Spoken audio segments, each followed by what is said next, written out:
The text came while I was finishing my shift at the hospital. Guess what I found in your dad's office? Your precious college fund. Thanks for the early inheritance, sis. Time to live my best life. My stomach didn't drop. My hands didn't shake. Instead, I felt an odd sense of calm as I read Amanda's gloating message. My stepsister had finally taken the bait I'd spent months carefully laying out. My name is Olivia Chin, and at 26, I'm a resident surgeon who's learned that sometimes the best revenge is simply being 10 steps ahead. You won't believe what your sister just did. My dad's voice trembled through the phone 20 minutes later. Amanda found the account documents and, Olivia, I'm so sorry. She took everything. How much? I asked, keeping my voice steady as I changed out of my scrubs. $500,000. Your entire college fund.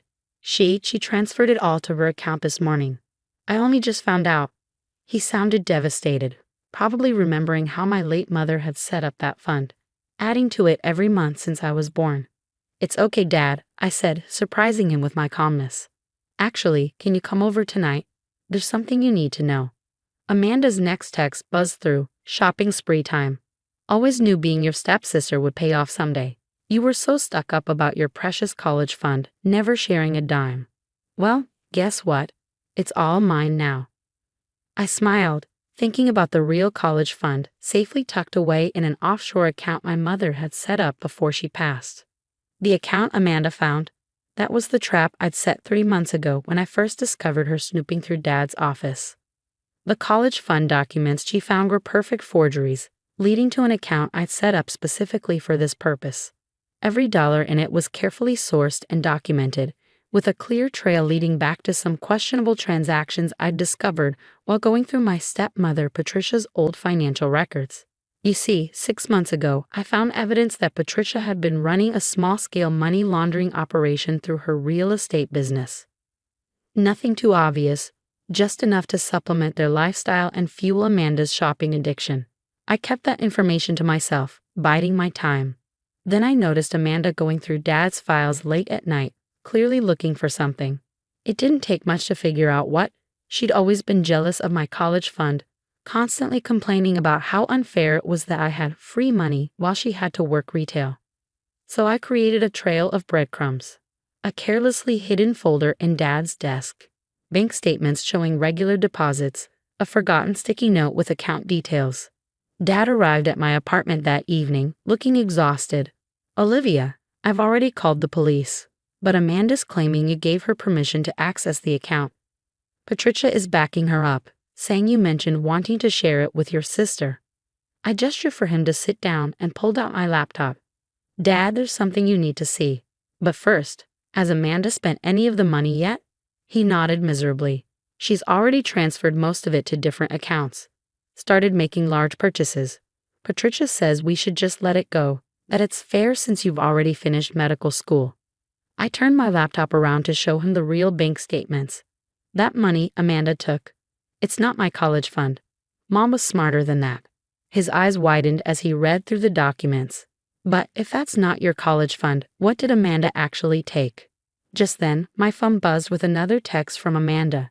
Just bought my dream car. And put a deposit down on a condo. You should be happy for me, sis. I deserve this way more than you do. I showed Dad the text, then pulled up another document. Remember how Patricia always seemed to have extra money, even when her business was struggling? I found these transactions while organizing your files last spring. The account Amanda stole from. It's filled with money that Patricia's been laundering through her real estate deals. Dad's face went pale. What are you saying? I'm saying that I checked my watch, 20 minutes, Amanda's going to get a call from the bank's fraud department. They've been monitoring that account since I flagged it 3 months ago. Every purchase she makes is being tracked. You set this up. Dad's voice was barely a whisper. No, Dad, Patricia set this up years ago. I just made sure Amanda found it. Everything she's doing now, the transfers, the purchases. It's all creating a perfect paper trail leading right back to Patricia's money laundering operation. As if on cue, my phone lit up with a call from Amanda. I let it go to voicemail, already knowing what it was about. The bank would be calling her about suspicious activity, launching an investigation that would uncover years of Patricia's financial crimes.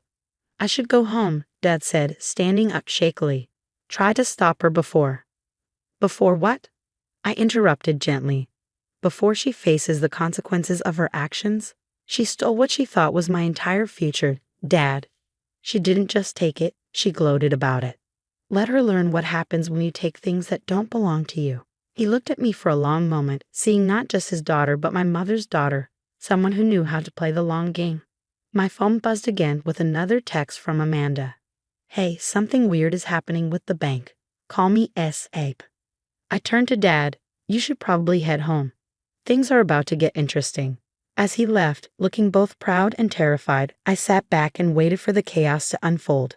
Sometimes the best revenge isn't about getting even. It's about letting people walk right into the traps they set for themselves. I picked up my phone to check the time just as another message came through from Amanda. What did you do? The bank is asking about money laundering. Call me now. I smiled, thinking of my mother and how she taught me to always be 3 steps ahead. The real college fund was safe. Amanda and Patricia were about to learn some hard lessons about karma, and I hadn't had to lift a finger. Sometimes the best revenge is simply being prepared. The next morning, my apartment doorbell rang at 6 a.m. I opened it to find Amanda, her perfectly maintained appearance now disheveled, mascara streaking down her face. What did you do? She shrieked, trying to push past me into the apartment. The bank froze everything. They're saying something about illegal money and investigations. I stepped aside, letting her storm in.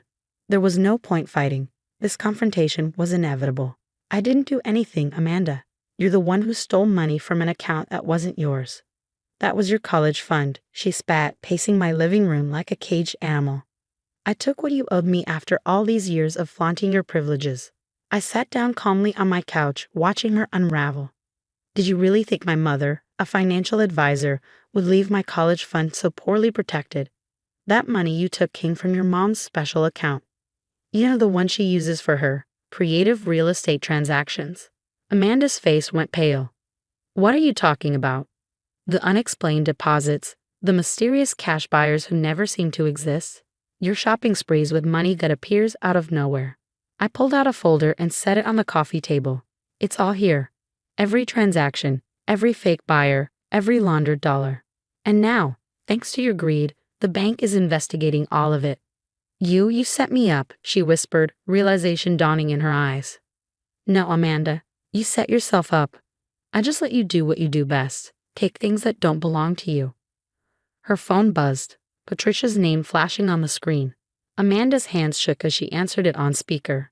The FBI is here, Patricia's voice was panicked. Amanda, what did you do with that money? They're asking about all the transfers.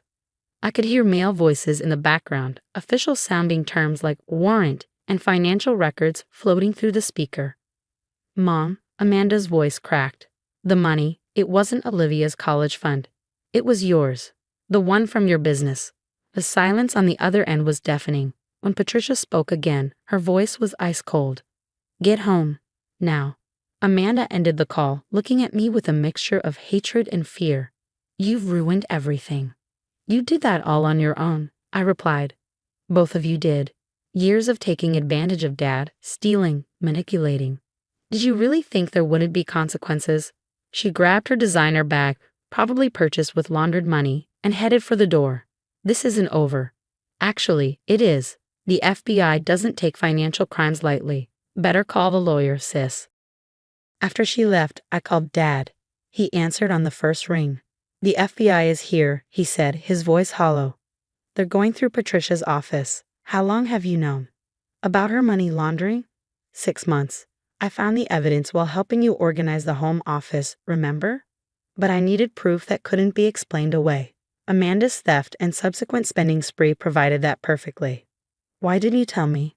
I sighed, thinking of all the times he dismissed my concerns about Patricia and Amanda's behavior. Would you have believed me? Or would Patricia have convinced you I was just being jealous again?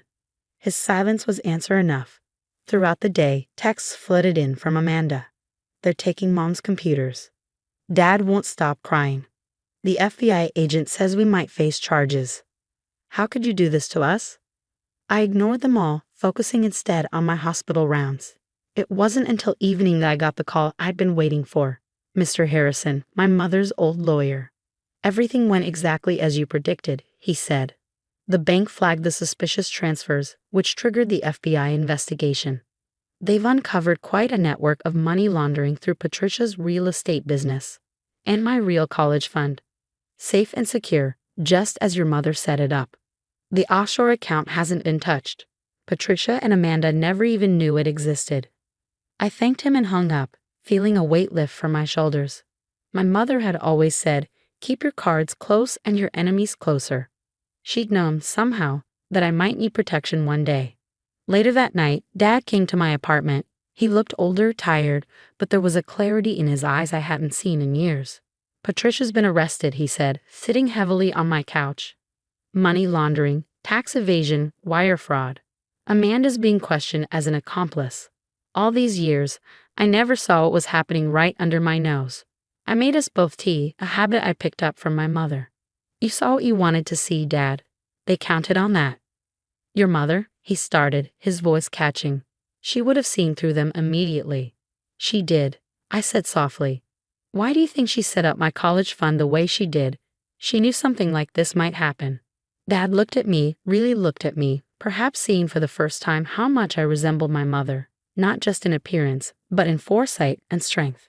I'm sorry, he said, for not protecting you better, for letting them make you feel like an outsider in your own home. I took his hand, feeling the years of distance between us start to close. I protected myself, Dad, just like Mom taught me to. My phone buzzed with another text from Amanda. The FBI is charging Mom. This is all your fault. You've destroyed our family. I showed it to Dad, who read it with a sad shake of his head. She still doesn't get it, does she? This isn't about you. It's about their choices. Some people never learn. I agreed. They're so used to blaming others that they can't see their own responsibility. As Dad left that evening, he paused at the door. Your mother would be proud of you, not just for protecting yourself, but for being smart enough to let them reveal who they really are. I smiled, thinking of the white envelope in my desk drawer, the one containing the letter Mom had left with Mr. Harrison to be given to me when I needed it most. Inside, she'd written, sometimes the best defense is letting your enemies think they've won. Watch, wait, and let them defeat themselves. She'd known, somehow, that I'd need these lessons one day, that I'd face people who would try to take what was mine.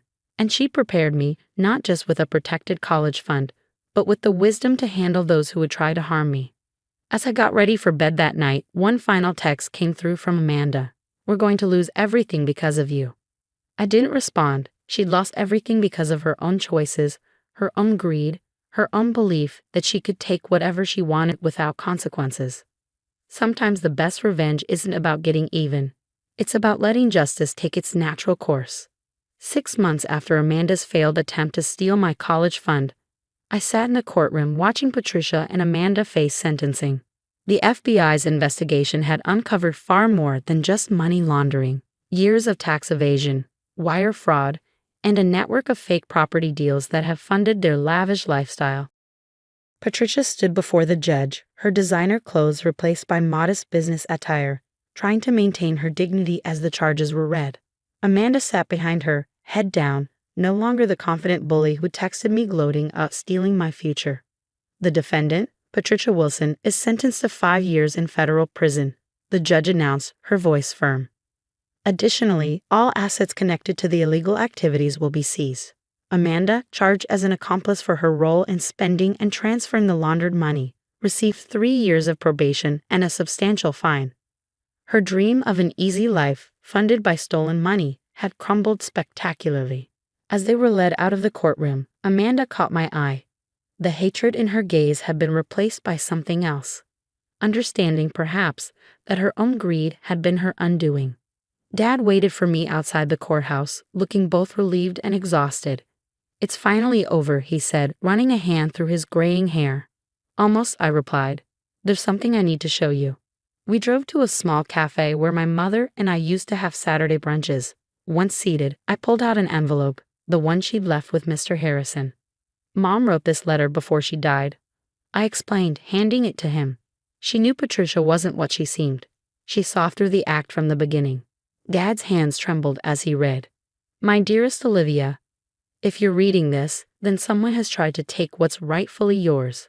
I've watched Patricia since your father started dating her, seeing how she manipulates situations for her benefit. Trust your instincts about her. They're the same instincts I have. The real college fund is protected, but that's not the most important thing I'm leaving you. I'm leaving you the wisdom to handle people like Patricia and Amanda. Don't fight fire with fire, let them burn themselves out. Take care of your father. He's a good man who sometimes sees the best in people who don't deserve it. All my love.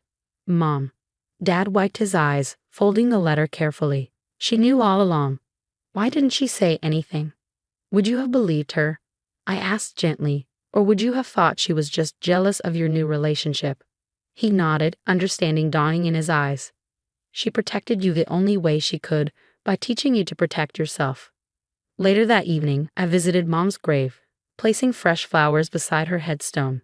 I sat there for a while, telling her about everything that had happened. You were right, Mom, I said softly. Sometimes the best way to deal with people like Patricia and Amanda is to let them think they've won. They do all the work of destroying themselves.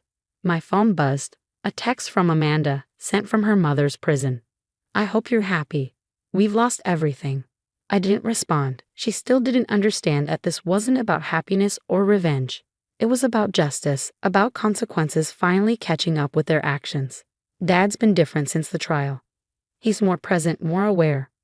We have weekly dinners now, slowly rebuilding our relationship without Patricia's manipulative presence between us. Sometimes he asks about the real college fund, but I keep those details private. Mom taught me well, some cards are best kept close to the chest, even with those you love. As for Amanda, last I heard, she's working retail again, living in a small apartment, learning the hard way that honest work is better than easy money. Sometimes consequences are the best teachers. My mother's final lesson wasn't about money or protection. It was about patience, wisdom, and letting people reveal their true nature. In trying to steal what they thought was my inheritance, Patricia and Amanda lost everything they had. Sometimes the best revenge isn't revenge at all. It's simply having the wisdom to step back and let justice take its course. And that college fund they never found. It's still growing, safely tucked away. A reminder that my mother's love and protection extend far beyond her time with me. Some legacies can't be stolen, no matter how hard people try.